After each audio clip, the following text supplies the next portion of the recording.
रावण के पास बल की कोई कमी नहीं थी, धन की कोई कमी नहीं थी,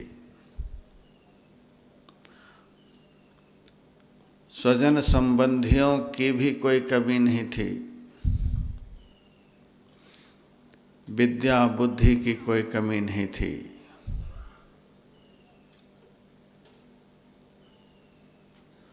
संसार का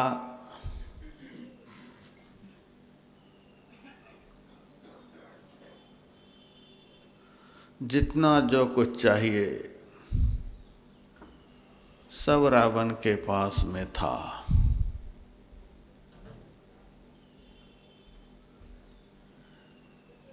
फिर भी लोगों ने उसे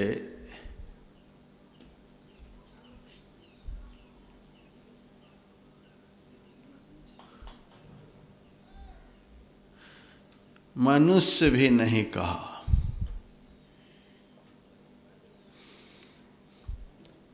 देवता कहाँ से कहता। ब्रह्मा जी के पावन वंश में पुलस्त ऋषि के पौत्र के रूप में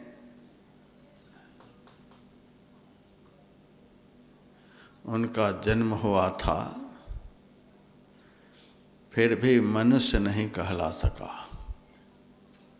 कारण कि सब कुछ के रहते हुए भी उनके जीवन में मर्यादा का अभाव था। रावण का जीवन अमर्यादित था,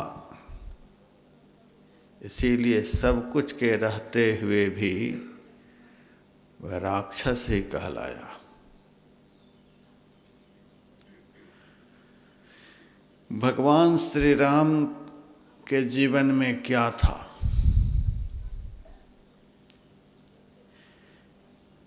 केवट को कुछ उतराई देने की इच्छा हुई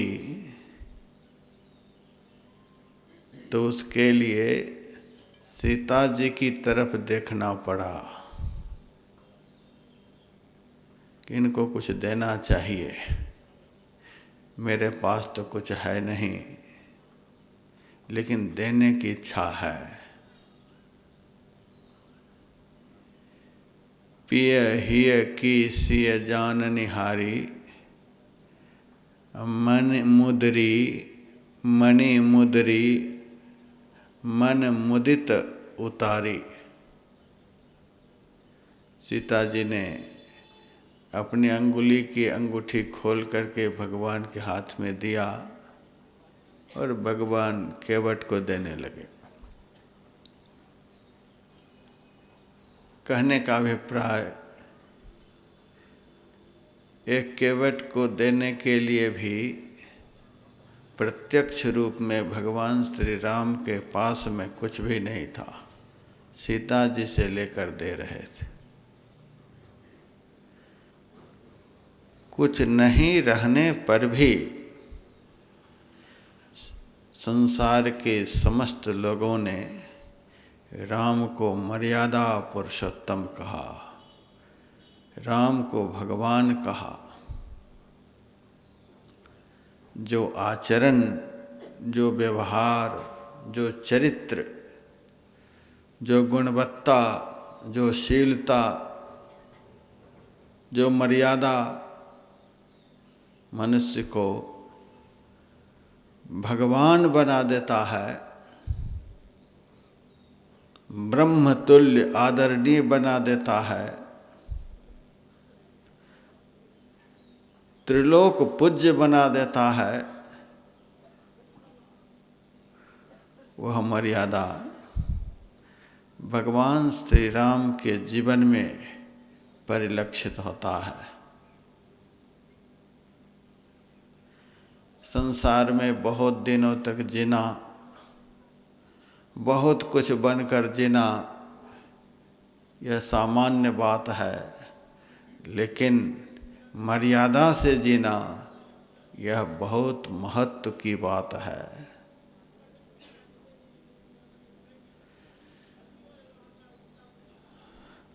बहुत धन आपके पास हो जाएगा, गरीब लोग आपके पास जाएंगे, कुछ मांगेंगे, आप कुछ देंगे भी, वह लेकर चला जाएगा। बहुत विद्या आपके पास रहेगी, उस विद्या को प्राप्त कर लोग चले जाएंगे। दुनिया का बहुत कुछ आपके पास रहेगा, आपसे लेकर लोग चले जाएंगे। कुछ दिनों के बाद आपको भूल जाएंगे। यदि आपके जीवन में शास्त्रानुकूल मर्यादा है,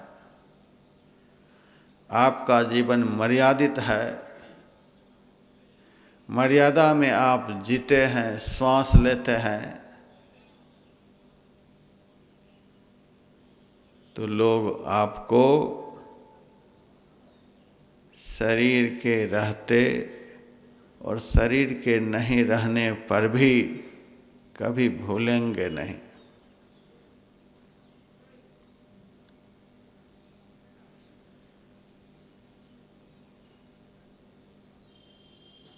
यदि हम लोग इसी शरीर से, इसी जीवन में मनुष्य से भगवान बन जाना चाहते हैं, चाहिए भी,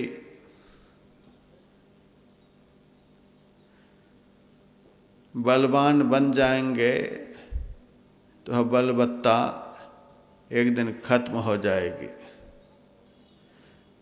धनवान बन जाएंगे, आपकी धनवत्ता एक दिन खत्म हो जाएगी। दुनिया का कुछ भी बन जाएंगे तो बस शरीर के साथ ही एक दिन समाप्त हो जाएंगे। यदि आप अपने सत्कृत्य से, अपनी मर्यादा से, अपने पावन चरित्र से, तप से, भजन से भगवान बन जाएंगे तो आपका जीवन अमर हो जाएगा, आपका जीवन शाश्वत हो जाएगा। धर्म ग्रंथ बतलाता है, कीर्तिर यस्य स जीवति। संसार में जिसकी कीर्ति है, मर्यादा है, यश है, शरीर रहे चाहे नहीं रहे, वह सदैव जीवित रहता है। जिसकी कीर्ति है वह सदैव अमर है, वह जीवित है। कोरोना महामारी के कारण सरकार द्वारा जगह जगह प्रतिबंध लगाया गया है। स्वतंत्र रूप से लोग सब जगह से यहाँ नहीं आ सकते, फिर भी अपनी जान को हथेली में लेकर जहाँ तहाँ से भक्त लोग भारी संख्या में यहाँ पहुँच गए और पहुँचते ही रहेंगे। किसको देखने के लिए, किसका सुनने के लिए, किसके आकर्षण से आकृष्ट होकर सब लोग यहाँ आ रहे हैं? परमाराध्य गुरुदेव के आकर्षण से आकृष्ट होकर आ रहे हैं। गुरु महाराज आप लोगों को खींच करके लाए हैं।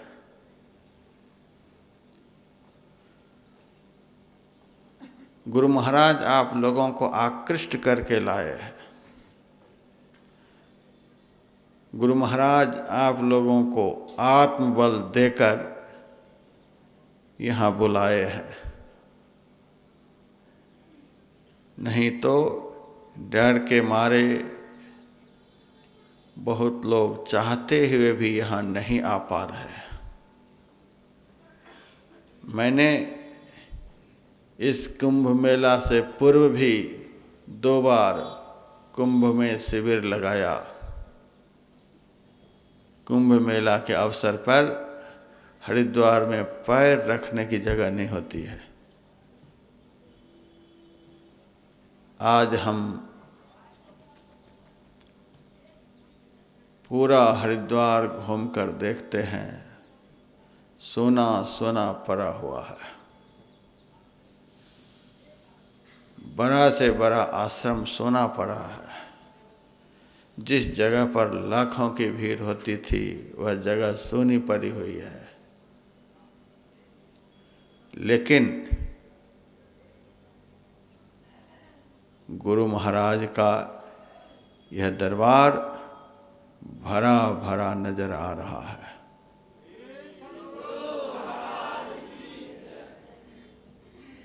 गुरु महाराज में इतना आकर्षण कि सब जगह सोनी नजर आती है, लेकिन यह दरबार भरा पूरा नजर आ रहा है। इतना आकर्षण गुरु महाराज में। क्या था गुरु महाराज के जीवन में? राम की मर्यादा थी, भगवान श्री कृष्ण की करुणा थी, भगवान शिव का दिव्य ज्ञान था, समस्त संत महापुरुषों का सद्धर्म का समावेश था, देवी संपदा के समग्र सद्गुण थे।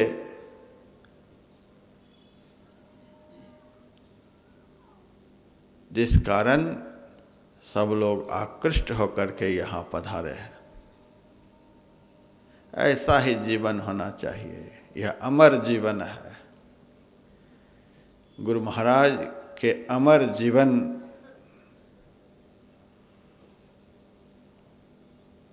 में आकर्षण है। जिस शरीर में प्राण नहीं होता है उस शरीर में आकर्षण नहीं होता है। कितना हो सुंदर से सुंदर वस्त्र मृतक शरीर पर हो, चंदन का लेप हो, और भी बहुत तरह की सुगंधियाँ छिड़के हुए हों, फिर भी उसमें आकर्षण नहीं होता है। और जीवित शरीर में आकर्षण होता है। लेकिन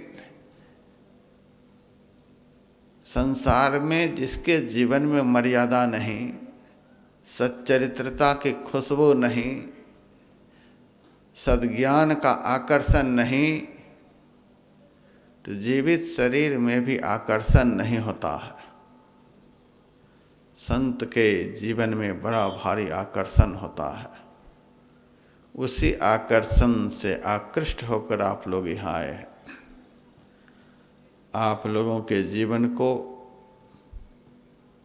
आकर्षणमय बनाने के लिए यहाँ राम कथा का आयोजन रखा गया है।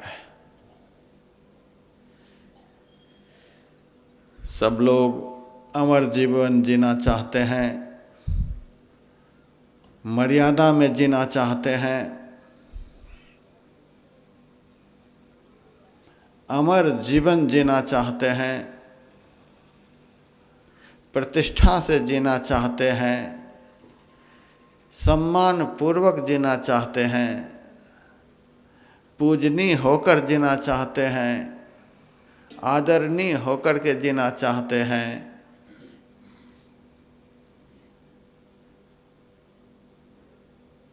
तो किसका सुनकर, किसके चरित्र को अपने जीवन में अपनाकर ऐसा जीवन जी पाएंगे। जिनके चरित्र को अपने जीवन में अपनाकर, जिनके चरित्र को सुनकर आपका जीवन ऐसा होगा, वह चरित्र राम में था।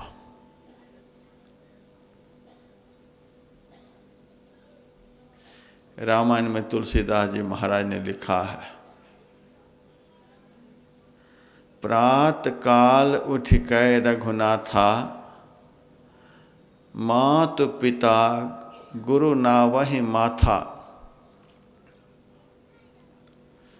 रामायण में लिखा हुआ है कि जब जब धर्म की हानि होती है, अधर्म की वृद्धि होती है, संत लोग सताए जाते हैं, दुष्टों का उत्थान होता है, तब तब परमात्मा विभिन्न रूपों में अवतार लेते हैं और धर्म की स्थापना करते हैं, अधर्म का नाश करते हैं, संतों का परित्राण करते हैं, दुष्टों का दलन करते हैं। परमात्मा ही राम के रूप में अवतार लिया। भगवान राम अवतारी पुरुष थे, फिर भी समाज को मर्यादित बनाने के लिए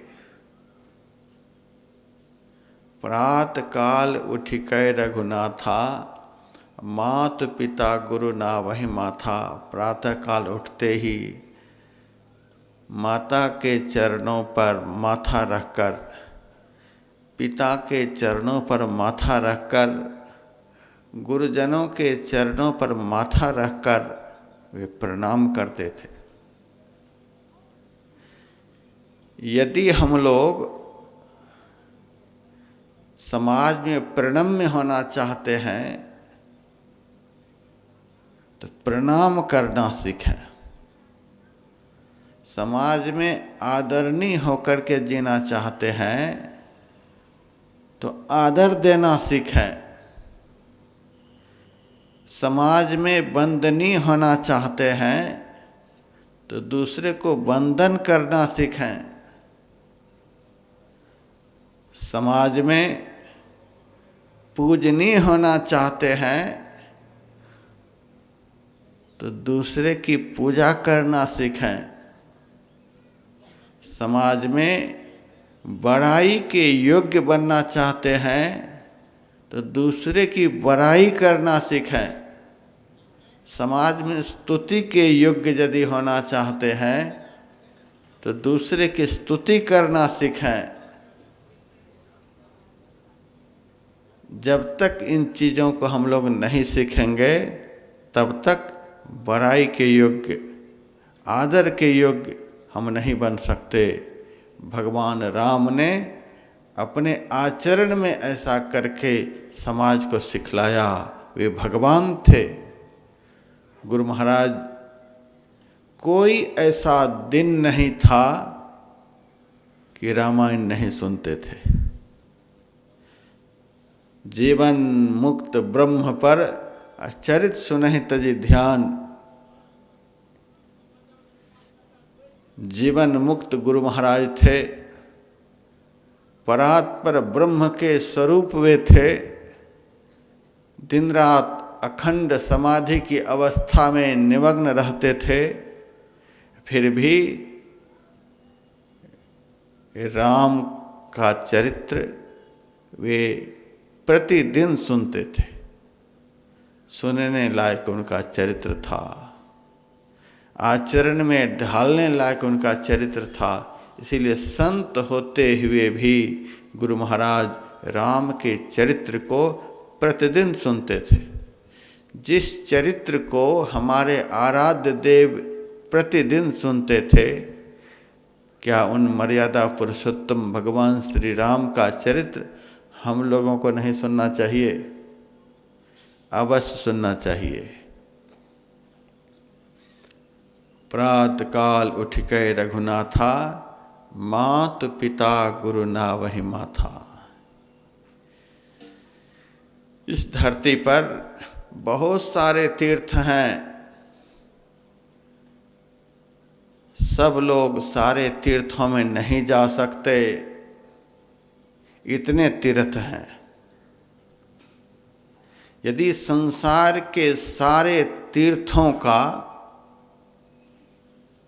एक ही बार में, एक ही जगह पर, एक ही समय में दर्शन करना चाहते हैं, तो वे 3 तीर्थ एक ही जगह पर विराजते हैं। वे तीर्थ हैं माता, पिता और गुरु।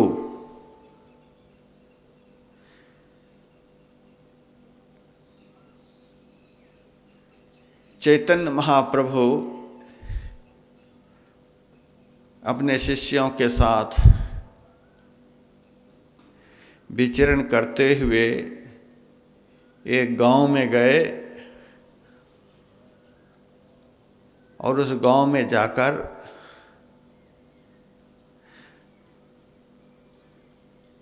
धरती पर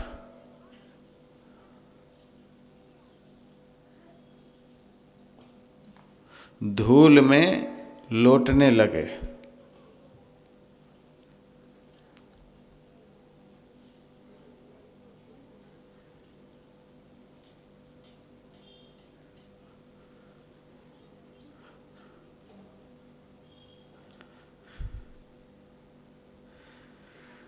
शिष्यों ने पूछा, गुरुदेव, यहाँ कोई मंदिर नहीं दिखलाई देता है, इस स्थान को कोई तीर्थत्व भी प्राप्त नहीं है, इस गांव को कोई तीर्थ स्थान भी नहीं कहा जाता है, कोई देवी देवताओं की प्रतिमा भी नहीं है, फिर यहाँ की धूल में आप लोट-पोट कर रहे हैं, सो क्या बात है? चैतन्य महाप्रभु ने कहा, यह स्थान दुनिया का सबसे बड़ा तीर्थ है, इस स्थान को सबसे बड़ा तीर्थत्व प्राप्त है।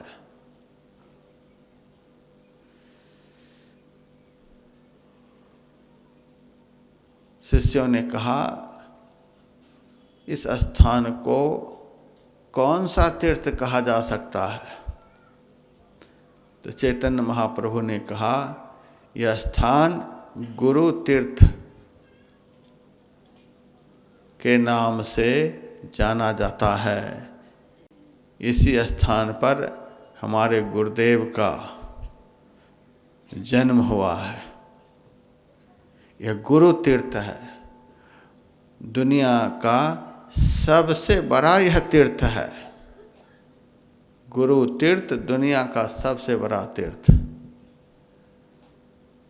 माता पिता दुनिया के सबसे बड़े तीर्थ। ये 3 तीर्थ एक ही जगह पर विराजते हैं, माता, पिता और गुरु। जिन्होंने इन तीनों तीर्थों का आदर किया है, उनको दुनिया के किसी भी तीर्थों में जाने की आवश्यकता नहीं।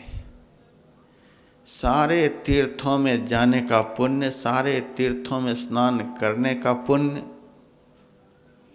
सारे तीर्थों के दर्शन का पुण्य एक साथ प्राप्त होता है। भगवान श्री राम ने इन तीनों तीर्थों का आदर किया है। मात पिता गुरु नावहि माथा। आज दुनिया के सारे तीर्थ तो लोग कर लेते हैं, लेकिन इन तीनों तीर्थों का आदर नहीं करते हैं। इसीलिए दुनिया के सारे तीर्थों में जाने का उसे कोई भी फल नहीं मिलता है। यदि फल मिलता तो उनके जीवन में कोई परिवर्तन भी आता। हरिद्वार से स्नान करके आ जाते हैं, ऋषिकेश से स्नान करके आ जाते हैं, गंगा सागर से स्नान करके आ जाते हैं, दुनिया के सारे तीर्थों के जल में स्नान करके दुनिया के सारे तीर्थों के देवताओं का दर्शन करके आ जाते हैं, लेकिन उनके जीवन में कोई परिवर्तन नज़र नहीं आता है, एक भी बुराइयां नहीं छूटती हैं। जैसे गया था, जो सब करते हुए गया था, आने के बाद भी वही सब करते रहते हैं, कोई परिवर्तन नहीं। इसीलिए कि वे घर के परम तीर्थ का आदर नहीं करते, इसीलिए घर के परम तीर्थ के अनादर के कारण सारी दुनिया के तीर्थों के दर्शन का फल उसे प्राप्त नहीं होता है। भगवान श्री राम ने घर के तीर्थ का आदर करने के लिए सिखलाया, मात पिता गुरु नावहि माथा। तुलसीदास जी महाराज ने राम के विषय में यह भी लिखा, अनुज सखा संग भोजन करहीं,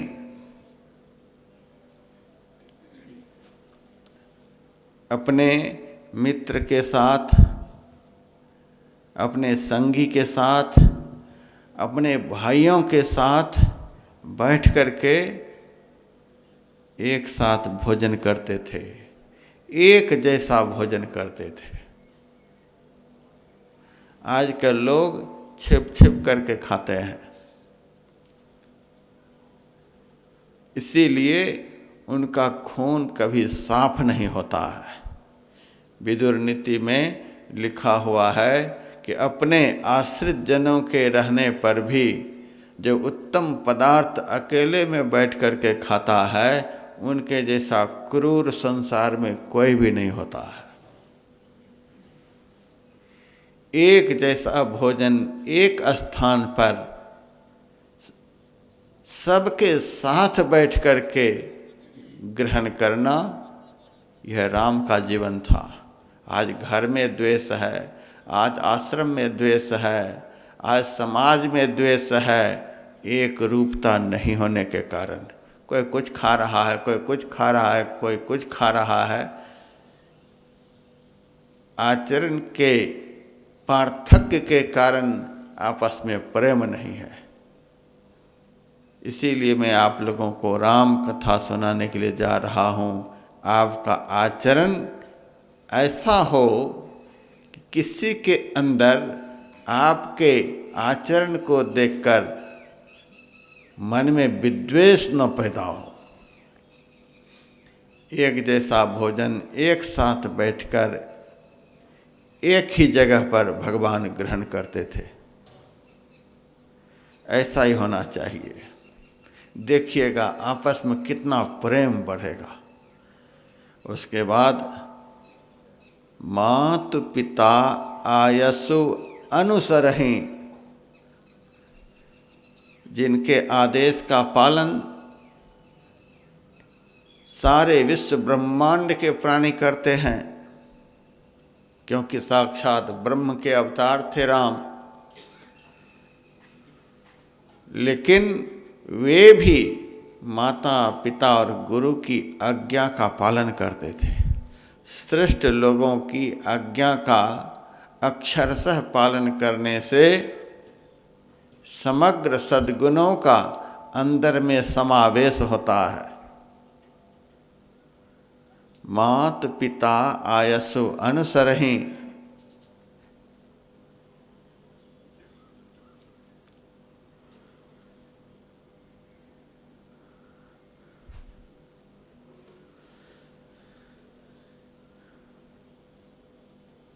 जिनको हम प्रणाम करें, जिनका हम आदर करें,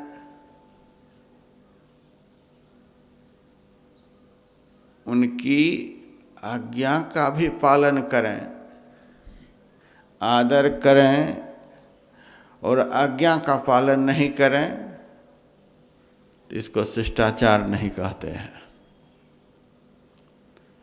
गुरु महाराज के प्रति हम लोगों के अंदर बहुत आदर का भाव है, बहुत सम्मान का भाव है, बहुत पूजा का भाव है। भगवान के रूप में गुरु महाराज को हम लोग देखते हैं।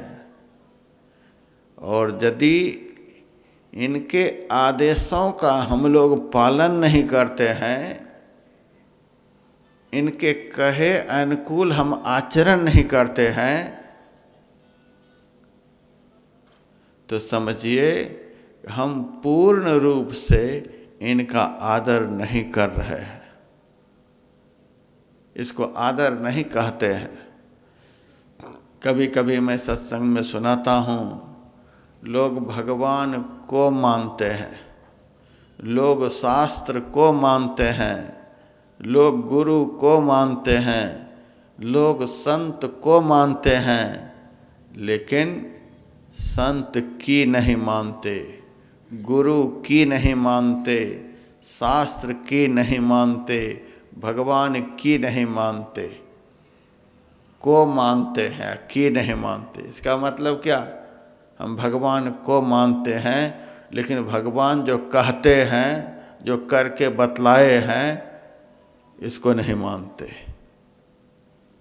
हम गुरु को मानते हैं और गुरु ने जो कहा वह नहीं मानते हैं। हम संत को मानते हैं, संत जो कहते हैं उसको नहीं मानते हैं। हम शास्त्र को मानते हैं, शास्त्र जो कहते हैं उसको नहीं मानते हैं। यह कौन सा मानना हुआ? यह अधूरा ज्ञान है। इस ज्ञान से हम लोगों का कल्याण नहीं होने वाला है।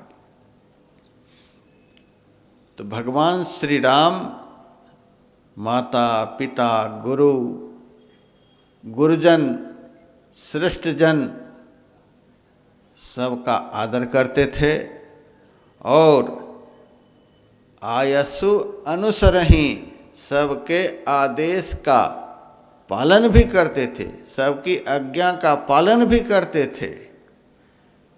यह है मर्यादा का जीवन। यही हम लोगों को राम कथा के माध्यम से यहाँ पर सीखना है। गुरु महाराज के प्रति हम लोगों के अंदर बहुत आदर का भाव है, इसीलिए घर परिवार रोजगार सब कुछ छोड़कर यहाँ आए हैं। बहुत आदर का भाव है, लेकिन इतना से ही हम कल्याण के भागी नहीं बन पाएंगे। इतना से हमारा कल्याण नहीं हो जाएगा। इसके साथ यदि हम लोग गुरु महाराज की आज्ञा का भी पालन करेंगे तब पूर्ण कल्याण होगा। आदर का भाव रखना यह भी जरूरी है और आदेश का पालन करना यह महा जरूरी है।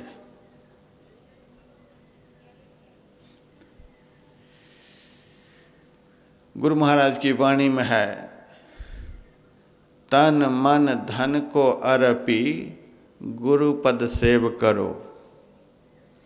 तन अर्पण करके, मन अर्पण करके, धन अर्पण करके गुरु की सेवा करो।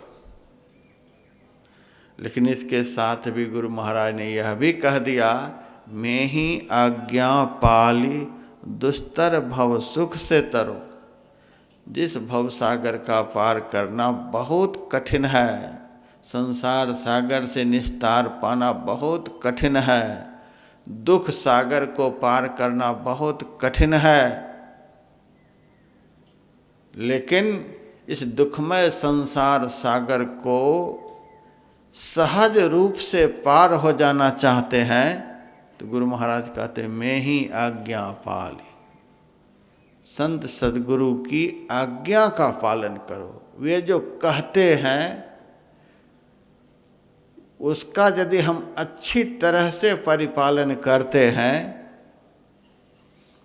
तो संसार सागर को पार करना यह कठिन नहीं रह जाएगा, आसानी से पार कर जाएंगे।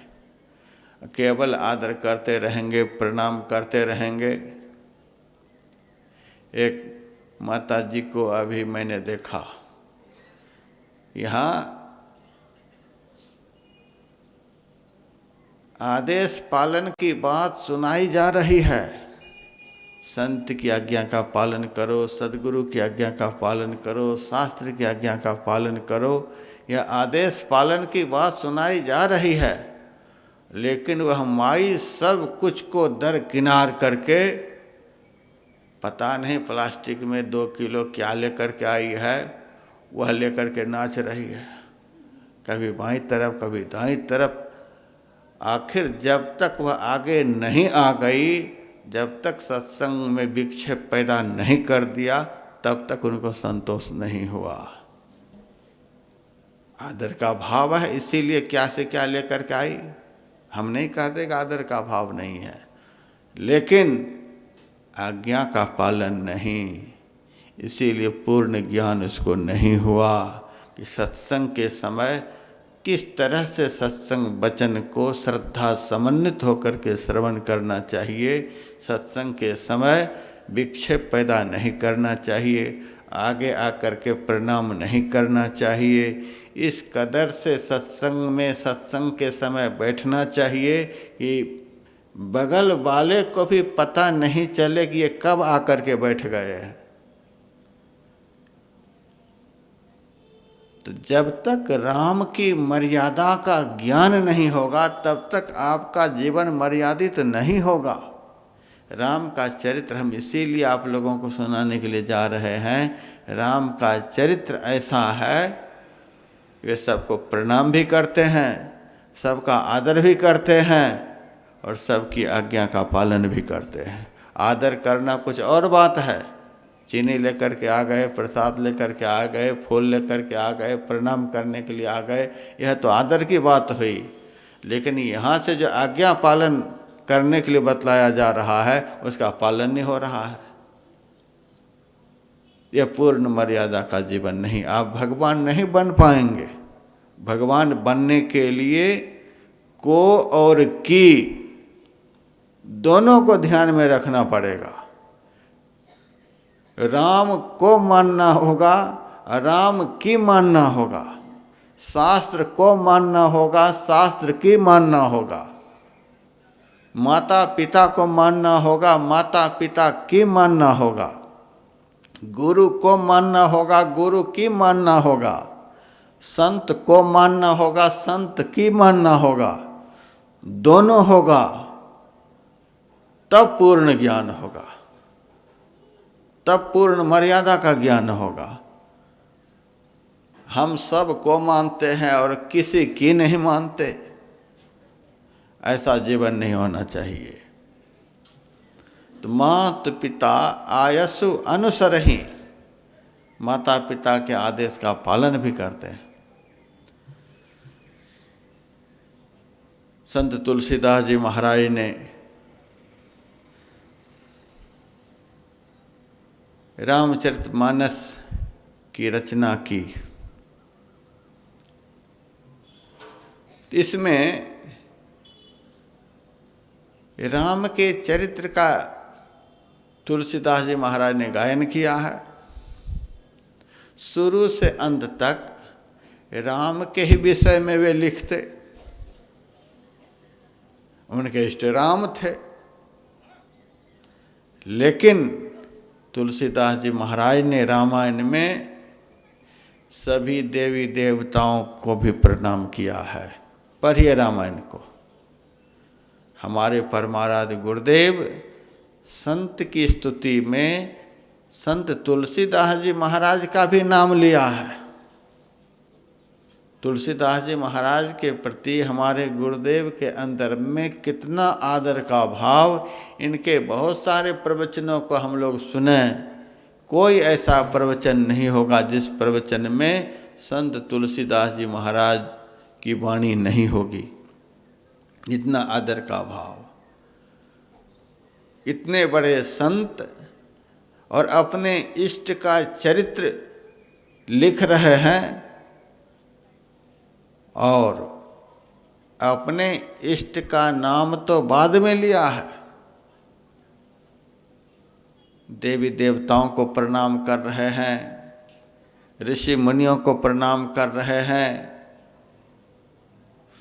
ब्राह्मणों को प्रणाम कर रहे हैं,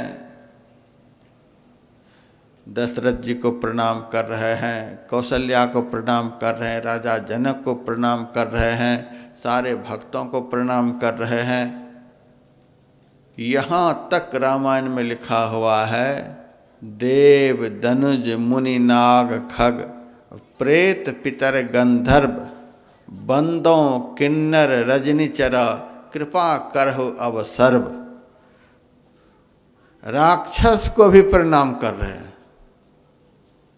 नाग को भी प्रणाम कर रहे हैं, पक्षी को भी प्रणाम कर रहे हैं, किन्नर को भी प्रणाम कर रहे हैं, रात में विचरण करके इधर उधर खुराफात मचाने वाले को भी प्रणाम कर रहे हैं।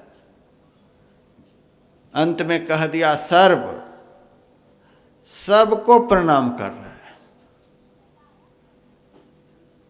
यदि सबसे प्रणाम करवाना चाहते हैं, सबकी दृष्टि में प्रणम्य बनना चाहते हैं, सबकी दृष्टि में आदरणीय बनना चाहते हैं, सबकी दृष्टि में पूजनीय बनना चाहते हैं, तो सबका आदर करना सीखें, सबको प्रणाम करना सीखें, सबको वंदन करना सीखें। तुलसीदास जी महाराज ने ऐसा रामायण में लिखा है।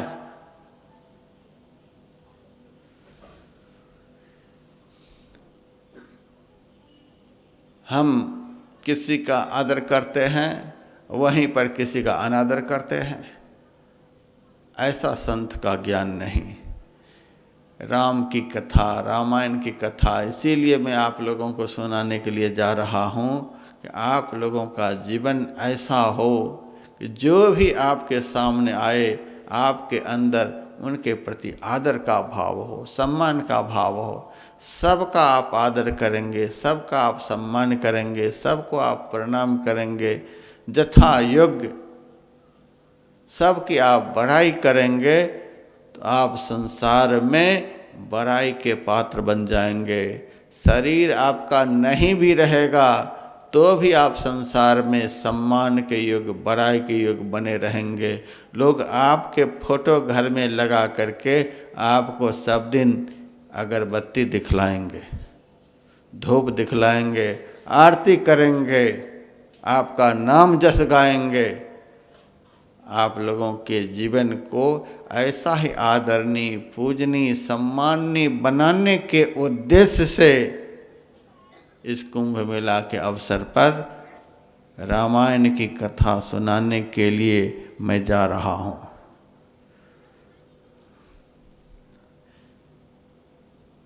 तुलसीदास जी महाराज ने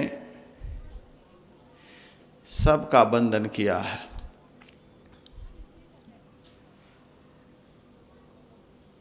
एक पंक्ति में, एक वाक्य में, एक शब्द में सबका वंदन किया है। उनके आराध्य देव, इष्ट देव भगवान श्री राम थे। उनके लिए उन्होंने लिखा है, पुनि मन वचन करम रघुनायक चरण कमल बंदों सब लायक। एक पंक्ति में प्रणाम कर लिया। इष्ट हैं उनके राम, और एक पंक्ति में उनका वंदन किया है। उनके भाइयों का भी एक एक पंक्ति में वंदन किया है, और भी सबका एक एक पंक्ति में, एक एक वाक्य में वंदन किया है। लेकिन तुलसीदास जी के अंदर गुरु के प्रति कितना आदर का भाव है, कितना सम्मान का भाव है कि गुरु का वंदन बहुत सारी चौपाइयों में किया है। बहुत के मन में होता है, यहाँ पर गुरु के चित्र रखे हैं और राम की कथा सुनाने के लिए जा रहे हैं, रामायण की कथा सुनाने के लिए जा रहे हैं। ये रास्ता कहीं छोड़ तो नहीं रहे हैं। आप देखिए रामायण में तुलसीदास जी के अंदर गुरु के प्रति कितना आदर का भाव है। बहुत सारी चौपाइयों में गुरु का वंदन किया है। उनके इष्ट राम और वंदन विशेष रूप से, विशेष रूप से बहुत महत्वपूर्ण शब्दों से गुरु का वंदन कर रहा है। लेकिन इतनी विशेषताओं के साथ किस गुरु का वंदन तुलसीदास जी कर रहे हैं? रामायण आप लोग पढ़ें और केवल पढ़कर नहीं रह जाएं, रामायण के एक एक शब्द पर ध्यान दे करके पढ़ें। तुलसीदास जी महाराज ने यह भी लिखा है रामायण के पाठकों के लिए। अंधाधुंध जगह जगह पर रामायण का पाठ चल रहा है, अखंड पाठ चल रहा है, दिन रात पाठ चल रहा है, और क्या इसका अर्थ है, क्या इसका अभिप्राय है, उसे कोई लेना देना नहीं है। दिन रात पाठ चल रहा है। किस तरह से पाठ करने के लिए पाठकों को तुलसीदास जी महाराज ने सिखलाया है? कहते हैं अस मानस मानस चखु चाही, भाई कवि बुद्धि विमल अवगाही। इस रामायण का पाठ करने के लिए, इस रामायण को समझने के लिए, इस रामायण के अंदर जो रहस्य है इसको जानने के लिए मानस चखु चाहिए, अंदर की आँख चाहिए। बाहर की आँख से रामायण के बाहर की बातों को आप समझ जाएंगे। राम की लड़ाई रावण से हो गई, कृष्ण की लड़ाई कंस से हो गई, ये बाहर की बात समझ जाएंगे। जहाँ भी जाकर के सुनेंगे बाहर की बातें होती हैं। लेकिन तुलसीदास जी कहते हैं राम को समझने के लिए, रामायण को समझने के लिए केवल बाहर की आँख से काम नहीं चलेगा। केवल शास्त्र की दृष्टि से कोई रामायण को नहीं समझ पाएंगे। अस मानस मानस चखु चाही, इस रामचरित मानस को समझने के लिए अंदर की आँख चाहिए, मानस चखु चाहिए, दिव्य चक्षु चाहिए, अंदर की आँख चाहिए। सरोवर में कमल खिलता है, कमल को सब लोग देखते हैं, सरोवर में कमल खिला हुआ है,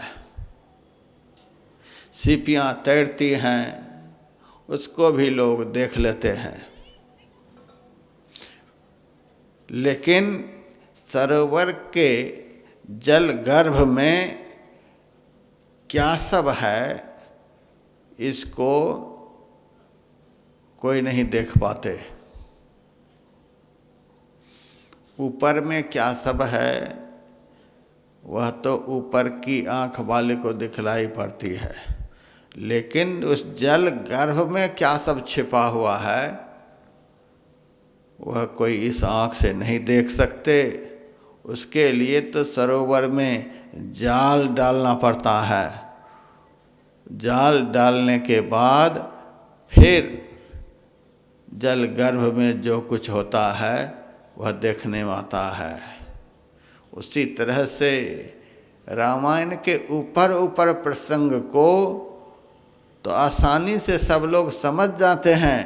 ऊपर की आँख वाले ऊपर के प्रसंग को समझ जाते हैं, लेकिन अंदर की आँख रूपी जाल जब रामायण रूपी सरोवर में डालते हैं तब रामायण के अंदर के समग्र रहस्य को वे समझ पाते हैं। अस मानस मानस चखु चाही, भई कवि बुद्धि विमल अवगाही। बुद्धि निर्मल हो जाती है जो अंदर की आँख से रामायण को पढ़ते हैं, समझने का प्रयास करते हैं।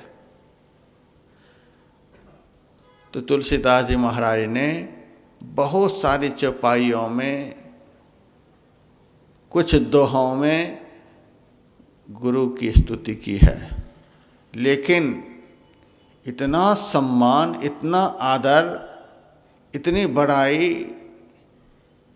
किस गुरु की उन्होंने की है। लिखते हैं, बंदों गुरुपद कंज, कृपा सिंधु नर रूप हरि, महामोह तम पुंज, जास वचन रवि कर निकर। मैं गुरु महाराज के चरण कमल की वंदना करता हूँ। गुरु को पहले नहीं प्रणाम करते हैं। बंदों गुरु पद कंज, गुरु के चरण कमल की वंदना करते हैं। चरण कमल की वंदना पहले करते हैं, गुरु की वंदना बाद में। एक भाव यह भी है, जिस गुरु के चरण में कमल वाला गुण है उस गुरु की वंदना करते हैं। वे गुरु भगवान से भी ज़्यादा वंदनीय हैं, वे गुरु भगवान से भी ज़्यादा आदरणीय हैं, वे गुरु भगवान से भी ज़्यादा पूजनीय हैं, वे गुरु भगवान से भी ज़्यादा सम्मान देने के योग्य हैं, जिस गुरु के चरण में कमल वाला गुण है। बंदों गुरुपद कंज, कमल में क्या गुण होता है? कमल जल में रहता है, कीचड़ में रहता है, लेकिन कीचड़ में घुसा हुआ नहीं रहता है, जल में घुसा हुआ नहीं रहता है। खिलता तो है जल में, खिलता तो है कीचड़ में, इसीलिए उसका नाम पंकज है।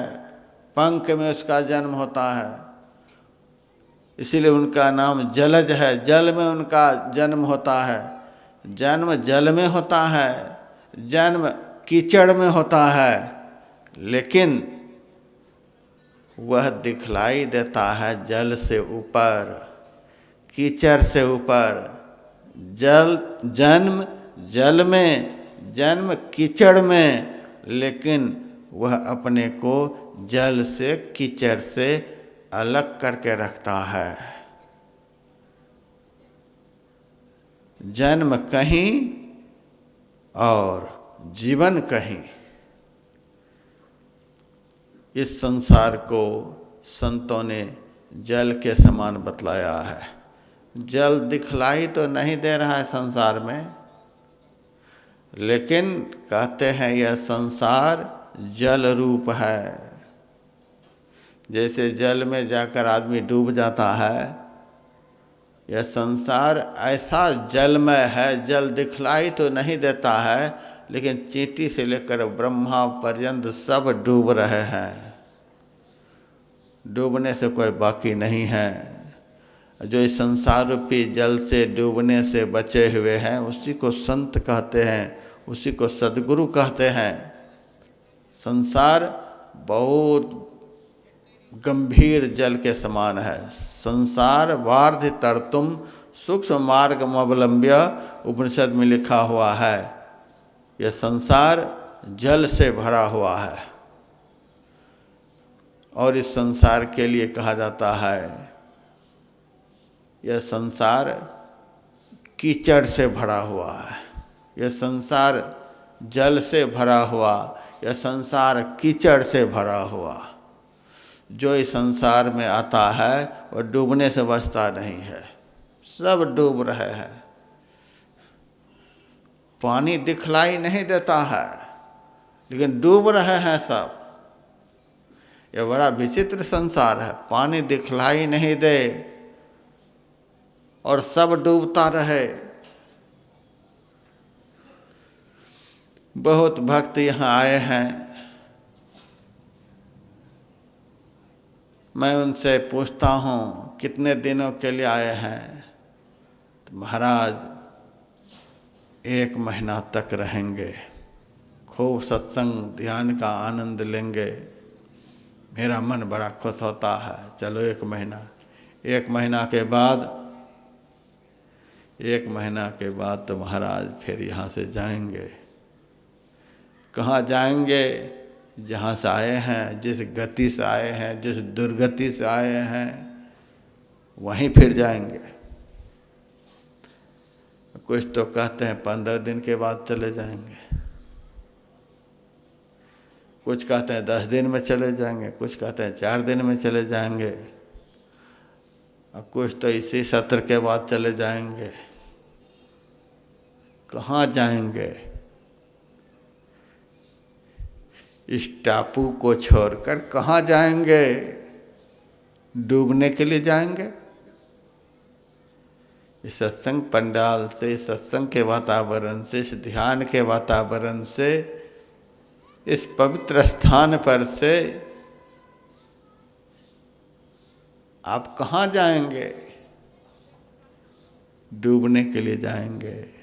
डूबते डूबते डूबते किसी तरह से आप निकलकर इस टापू पर आए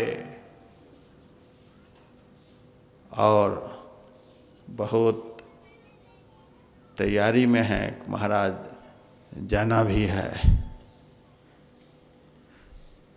तो जाना कहाँ है? डूबने के लिए जाना है। यदि यहाँ के कहे अनुकूल आपका आचरण बन जाए तो कहीं भी जाकर आप नहीं डूबेंगे।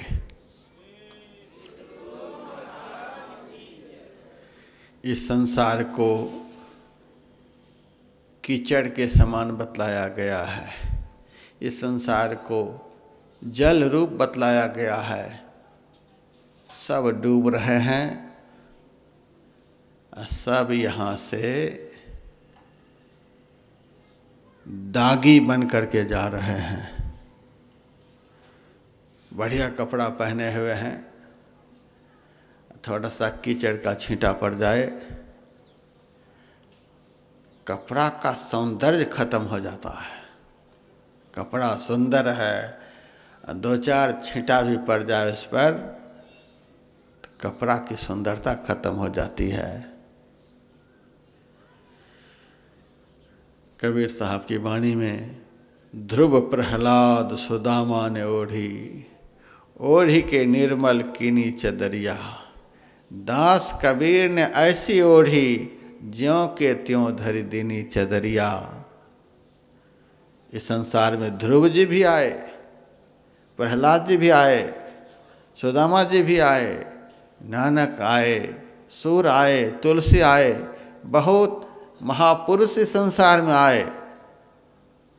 लेकिन इस तरह से इस संसार में रहे कि अपने जीवन को बिल्कुल बेदाग बना करके रखे। दाग यहाँ का लगने नहीं दिए। यहाँ कीचड़ ही कीचड़ है। थोड़ा सा भी असावधान होंगे, एक क्षण के लिए भी असावधान होंगे तो तुरंत दाग लग जाएगा। बहुत भक्त यहाँ ध्यान करते हैं, ध्यान के बाद मेरे पास आकर कहते भी हैं कि बाबा ध्यान पर तो बैठे थे लेकिन अंदर में कुछ दिखलाई नहीं दिया। हम पूछते हैं, कुछ तो जरूर दिखलाई दिया होगा। हाँ, दिखलाई तो दिया, लेकिन वही सब दिखलाई दिया जो सब अब तक देखते रहे हैं। आँख बंद किए थे भगवान को देखने के लिए, अपने आराध्य देव को देखने के लिए, और देखने लग गए कुछ से कुछ। इसका कारण क्या है? कुछ से कुछ नहीं देख रहे हैं।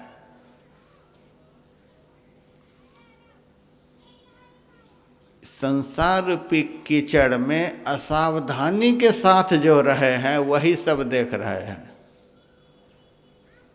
इस संसार रूपी कीचड़ में सावधानी से नहीं रहे, इसीलिए ध्यान के समय कीचड़ नजर आ रहा है। अपने आराध्य देव को छोड़कर, अपने इष्ट देव को छोड़कर भजन के समय और कुछ को देखना समझ लो कीचड़ देख रहे हैं, चाहे भाई नज़र में आ जाए, बाप नज़र में आ जाए, कोई सगे संबंधी नज़र में आ जाए, मकान दुकान नज़र में आ जाए, संसार का कुछ भी भजन के समय नज़र में आए, समझ लीजिए कीचड़ सामने आ गया। ध्यान गैरों का उठा उसको बिठाने के लिए। ध्यान में जिनको देखना है, ध्यान में जिनको पाना है, जो देखने के योग्य है, उसके अलावा जो दिखता है वही तो कीचड़ है, यही तो कीचड़ है। कीचड़ में कहता हूँ तो इसका मतलब यह नहीं कि आप नाले के पास चले जाएं, वह तो साधारण कीचड़ है, एक गिलास पानी से धुल जाएगा, एक बाल्टी पानी से धुल जाएगा। लेकिन ये संसार रूपी कीचड़ ऐसे हैं कि सारी दुनिया के जल से धोने पर भी ये साफ होने वाले नहीं। तुलसीदास व्रत दान ज्ञान तप शुद्धि हेतु श्रुति गावे, राम चरण अनुराग नीर बिनु मल अति नाश न पावे। व्रत दान ज्ञान तप शुद्धि के लिए शास्त्रों में बहुत सारे उपाय बतलाए गए हैं, दान, तीर्थ, व्रत, उपवास। लेकिन कहते हैं राम चरण अनुराग नीर बिनु, परमात्मा प्रेम रूपी जल के बिना यह संसार रूपी कीचड़ साफ नहीं हो सकता है।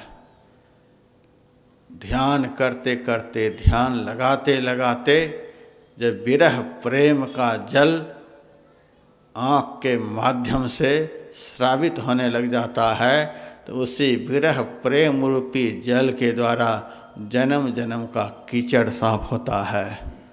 दूसरा कोई उपाय नहीं है। प्रेम भगति जल बिनु रघुराई, अभि अंतर मल कबहु की जाई। परमात्मा भक्ति रूपी जल के बिना ये संसार रूपी कीचड़ का मल धुल नहीं सकता है। बैठे थे भजन करने के लिए, बैठे थे सत्संग करने के लिए, उसी वक्त मन में संसार का चिंतन होने लग गया कीचड़। तो संसार को कीचड़ के समान बतलाया गया। लेकिन भक्त लोग आते हैं, अपने जीवन को इस तरह से बना करके रखते हैं, यहाँ का कीचड़ लगने नहीं देते। ध्रुव प्रहलाद सुदामा ने ओढ़ी के निर्मल किनी चदरिया। बड़े बड़े ऋषि मुनि महात्मा भक्त संसार में आए, लेकिन बेदाग यहाँ से चले गए, कीचड़ नहीं लगने दिए। कबीर साहब अपने विषय में कहते हैं, दास कबीर ने ऐसी ओढ़ी ज्यों के त्यों धर दीनी चदरिया। इस संसार में ऐसे कबीर आए कि ज्यों के त्यों धर दीनी चदरिया। जिस कदर भगवान ने दुनिया में उनको भेजा था, उसी कदर दुनिया बनाने वाले के पास पहुंच गए। संसार में 120 साल तक कबीर साहब रहे, लेकिन ज्यों के त्यों धर दीनी चदरिया, दाग नहीं लगने दिए। हम लोगों को तो कोई ऐसा मिनट नहीं जिस मिनट में दाग नहीं लगता है, मिनट मिनट में दाग लगता है। पहले का तो कितना दाग है जिसका ठिकाना नहीं, और अभी का जो जीवन है, इस जीवन में भी निरंतर दाग लगा ही रहता है। कभी झूठ का, कभी चोरी का, कभी नशा का, कभी हिंसा का, कभी व्यभिचार का, कभी निंदा का, कभी चुगली का, कभी छल का, कभी कपट का। यही सब तो दाग है। अविवेक पूर्वक पंच विषयों का सेवन जो होता है, यही सब तो दाग है। रूप रस गंध स्पर्श शब्द, ये सब दाग ही दाग तो हैं। इसीलिए संसार को कीचड़ रूप बतलाया गया है।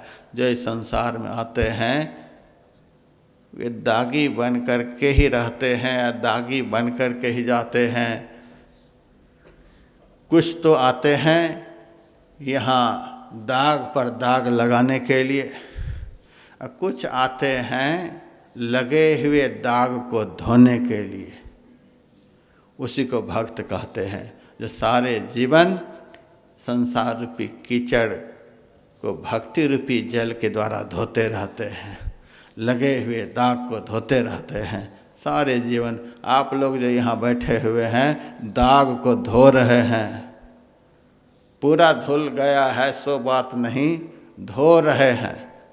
सुंदर शुद्ध करे तत्काल ही, है जग माहि बड़ो सत्संगा। यह सत्संग जन्म जन्म के दाग को धो देता है, क्योंकि सत्संग प्रथम भगति, भक्ति का पहला अंग है। भक्ति को ही वह जल बतलाया गया है जिस जल के द्वारा संसार रूपी कीचड़ का दाग धुलता है।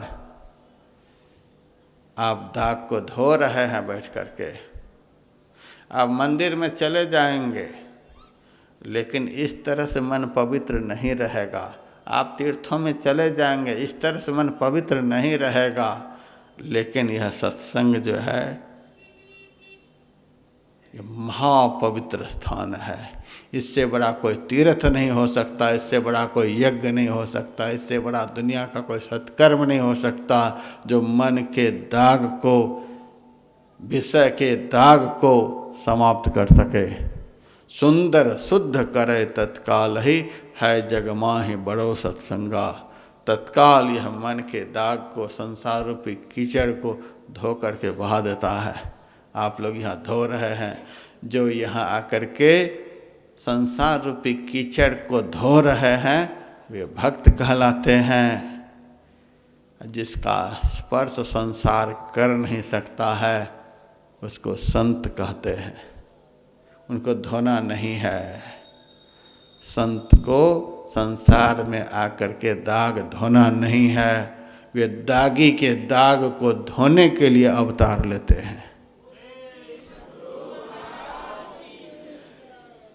जिसमें दाग नहीं होता वही दूसरे को बेदाग बना सकता है, वही दूसरे के दाग को धो सकता है। तो जो दूसरे के दाग को धो दे, धोते रहे और कभी भी अपने में दाग को समाविष्ट नहीं होने दे, वे संत कहलाते हैं। बंदों गुरुपद कंज, ऐसे संत सद्गुरु की तुलसीदास जी महाराज वंदना करते हैं जिसका जीवन कमल के समान है। कृपा सिंधु नर रूप हरि, ऐसे सद्गुरु की वंदना तुलसीदास जी करते हैं। अपने इष्ट से भी बढ़कर उनकी वंदना करते हैं जो गुरु कृपा के समुद्र होते हैं। कृपा के गिलास तो बहुत होते हैं, कृपा की बाल्टी तो बहुत होते हैं, कृपा के लोटा तो बहुत होते हैं, कृपा के घड़ा तो बहुत होते हैं। 2-4 बार कृपा करते करते कृपा खत्म हो जाती है। जिनका जीवन समुद्रवत हो, जिनमें समुद्रवत कृपा हो, सारी सृष्टि के प्राणी, सारे जीवन संत का अपमान ही करते रहते हैं, अनादर ही करते रहते हैं। बढ़िया वेशभूषा में पद प्रतिष्ठा लेकर के कोई घूमते हैं, उनका तो बड़ा भारी सम्मान होता है। लेकिन जो दुनिया के दाग को धोने वाले संत होते हैं उनका कोई वेशभूषा नहीं, वो तो ऐसे वेशभूषा में रहते हैं कि लोग उनको पहचान ही नहीं पाते। भगवान को पहचान लेना यह तो आसान है, लेकिन पहुँचे हुए संत को पहचानना बहुत कठिन है। पहुँचे हुए संत को यदि संत के रूप में कोई पहचान ले तो इसी जीवन में भगवंत का दर्शन हो जाएगा। संत को पहचानना बहुत कठिन है।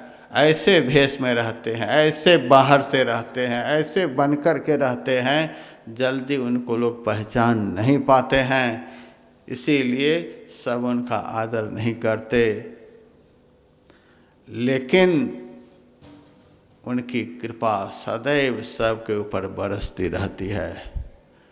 हमारे गुरुदेव से किसी ने कहा था, गुरुदेव जो साधु संत महात्मा संसार में जाकर के धर्म का प्रचार प्रसार करते हैं, उनसे तो समाज का कल्याण होता है, समाज को लाभ मिलता है, लेकिन जो साधु संत पहाड़ की कंदरा में बैठ कर के तप कर रहे हैं, साधना कर रहे हैं, वहाँ घुसे हुए हैं, उनसे संसार को क्या मिलता है?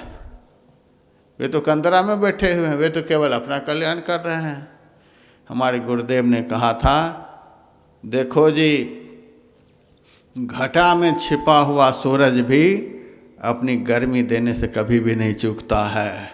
उसी तरह से कंदरा में बैठा हुआ संत भी समाज का कल्याण करने से कभी चूकते नहीं हैं। कहीं भी संत रहते हैं, किसी भी भेष में संत रहते हैं, किसी भी रूप में संत रहते हैं, उनका जीवन एकमात्र संसार के कल्याण के लिए होता है। ब्रिटेन में, ब्राज़ील में और भी बहुत देशों में, जो देश सब तरह से संपन्न है, कोरोना वायरस का संक्रमण हुआ, त्राहिमाम मच गया। लेकिन धन की दृष्टि से भारत देश भले ही कमज़ोर है। कोरोना वायरस का संक्रमण यहाँ भी पहले हुआ, बीच में कम हुआ, फिर शुरू हो रहा है, लेकिन मैं विश्वास दिलाता हूँ, यहाँ कभी भी इस वायरस के संक्रमण से त्राहिमाम नहीं मचेगा।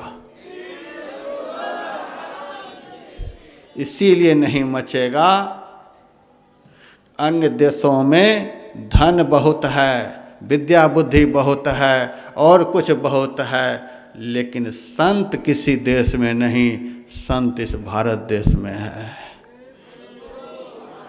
यह भारत राष्ट्रपति का देश नहीं है, प्रधानमंत्री का देश नहीं है, धनवानों का देश नहीं है, विद्वानों का देश नहीं है। यह भारत देश संत का देश है। देश हमारा भारत प्यारा सब देशों से न्यारा है। इसको ऋषि मुनियों ने मिलकर अपना हाथ संवारा है।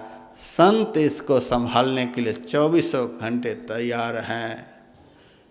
सारी दुनिया का कोरोना भारत में आ जाए, फिर भी भारत का नाश नहीं हो सकता है, क्योंकि यह संत का देश है। आग लगी आकाश में, चुई चुई परे अंगार, संत न होते जगत में जल जाता संसार। जो काल से बचाने का सामर्थ्य रखते हैं, जो यमराज की निगाह से बचाने का सामर्थ्य रखते हैं, जो मौत से बचाने का सामर्थ्य रखते हैं, जो सभी देवी देवताओं के आक्रमणों से बचाने का सामर्थ्य रखते हैं, उनके सामने कोरोना का संक्रमण क्या कर सकता है? कुछ भी नहीं कर सकता है। जब तक आप लोग संत की शरण में हैं, संत के सानिध्य में हैं, तब तक आपका जीवन सब तरह से सुरक्षित है। जब कोरोना वायरस का संक्रमण नहीं हुआ था, तब भी लोग मरते थे। जब संक्रमण खत्म हो जाएगा, तब भी लोग मरेंगे। इस संक्रमण से पहले मारने वाला कौन था? वह काल था, वह मौत थी। तो कोरोना से बढ़कर काल है, कोरोना से बढ़कर के मौत है। उसके सामने कोरोना कुछ भी नहीं है। जब तक मौत नहीं आएगी, जब तक काल नहीं आएगा, तब तक कोरोना से कोई मर नहीं सकता है। तो संत काल से बचाने वाले होते हैं, संत मौत से बचाने वाले होते हैं। जो न करे लकीर सो करे फकीर। परमात्मा अपनी सारी शक्ति दे करके संत को संसार में भेजते हैं। उनकी शक्ति के सामने किसी की शक्ति काम नहीं करती है। आग लगी आकाश में चुई चुई परे अंगार, संत न होते जगत में जल जाता संसार। कंदरा में संत बैठे हुए हों, धरती के नीचे संत बैठे हुए हों, पेड़ के ऊपर संत बैठे हुए हों, कहीं भी बैठे हुए संत हों, 24 घंटे उनके द्वारा संसार का संरक्षण होता है, धरती का संपोषण होता रहता है। इसीलिए भारत के लोग सब तरह से सुरक्षित हैं। और मैं विश्वास दिलाता हूँ, यदि अंदर और बाहर से सब तरह से अपने जीवन को सदा सदा के लिए सुरक्षित बना लेना चाहते हैं तो संत की शरण को कभी छोड़े नहीं। सब तरह से आपका जीवन सुरक्षित रहेगा। कृपा सिंधु, कृपा की मूर्ति संत होते हैं, कृपा के समुद्र संत होते हैं, जिनके अंदर से कृपा कभी खत्म नहीं हो, उसी को संत कहते हैं, सद्गुरु कहते हैं। भगवान राम आए, कुछ लोगों के ऊपर कृपा करके चले गए। भगवान कृष्ण आए, कुछ लोगों पर कृपा करके चले गए। लेकिन संत जब धरती पर आते हैं तो सबके ऊपर कृपा करते ही रहते हैं। जो कुछ व्यक्ति विशेष पर, भक्त विशेष पर कृपा करने के लिए आते हैं वे भगवंत कहलाते हैं। जो प्राणी मात्र पर सदैव कृपा बरसाते रहते हैं उन्हीं को संत सद्गुरु कहते हैं। कृपा की न होती आदत तुम्हारी तो सोनी रहती अदालत तुम्हारी। गरीबों की दुनिया है आबाद तुमसे, गरीबों से है बादशाहत तुम्हारी। तुलसीदास जी महाराज ऐसे संत को सदैव सदैव भगवान से भी बढ़कर मानते हैं, उनका आदर करते हैं, सम्मान करते हैं, जिनका अंतःकरण कृपा के समुद्र से सदैव भरा हुआ रहता है।